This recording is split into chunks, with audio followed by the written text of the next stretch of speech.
Desde sus orígenes en la Grecia clásica, la filosofía se constituye como el saber más general y profundo sobre la realidad, porque se ocupa del conocimiento del ser en toda su amplitud a la luz de las últimas causas y primeros principios.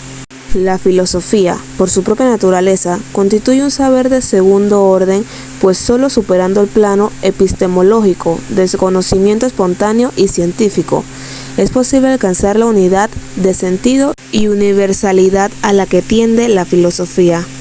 En este contexto, la filosofía de la educación puede definirse como la aproximación al mundo de los fenómenos educativos desde una perspectiva filosófica. La filosofía de la educación se define como la disciplina encargada de los fines y funciones de la educación, como forma de reflexión crítica y justificación de los propósitos de la educación. Ferrater Mora, desde un enfoque del fin de la educación normativo, define el objeto de la filosofía de la educación como el examen de los fines de la educación. Chávez Rodríguez también considera que el objeto del estudio de la filosofía de la educación se puede enmarcar en dos posiciones. En el primero de los casos, considera que la filosofía de la educación es una derivación conceptual más o menos sistemática de la filosofía o sistema filosófico general, que se aplica en la educación. El segundo, aparte del principio de que es un pensamiento orgánico y sistemático que se trata de fundamentar desde la misma educación, pero en un marco más amplio y profundo. Las prácticas educativas o de lanzar hipótesis y objetivos nuevos de la educación, así como fundamentar prácticas novedosas. La filosofía de la educación también se relaciona con diversas disciplinas, especialmente con aquellas que son estudiadas bajo el nombre de ciencia de la educación, la pedagogía, la psicología, la didáctica, la sociología, la antropología y la ética.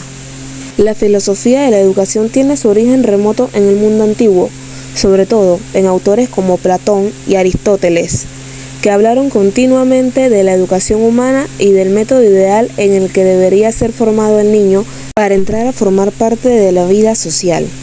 También el mundo cristiano y medieval cuenta con autores como Clemente de Alejandría, San Agustín o Santo Tomás de Aquino, que abordaron las temáticas educativas de ideas filosóficas y teológicas. A partir del Renacimiento y los inicios de la Edad Moderna, se produjo un amplio desarrollo de teorías educativas. Luis Vives, Erasmo de Rotterdam, Comenius, Jean-Jacques Rousseau, John Locke, Immanuel Kant, Froebel y otros autores ofrecieron diversas reflexiones sobre la educación del hombre y sobre el camino que lo llevaría a su perfeccionamiento como individuo y como miembro de la sociedad.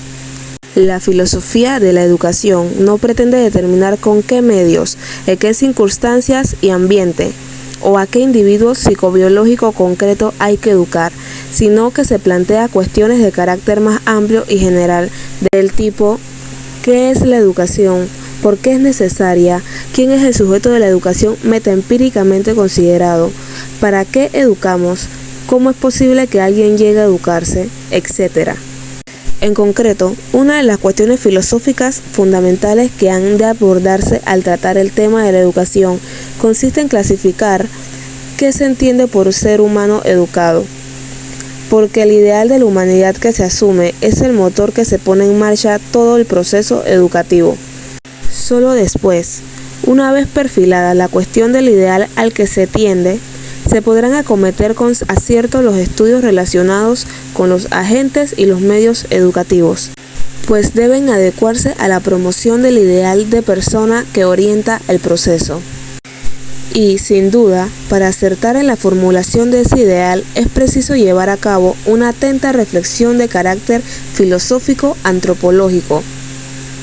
Además de estas, hay otras cuestiones filosóficas de gran interés para los educadores, entre ellas las que examinan las tensiones que se plantean en la sociedad contemporánea rara, reconciliar la responsabilidad social y la autonomía individual, el respeto por la tradición y el derecho a ofrecer una interpretación personal de la misma, la libertad personal y la autoridad extrema, el ámbito privado del individuo y el dominio público de la comunidad, etc.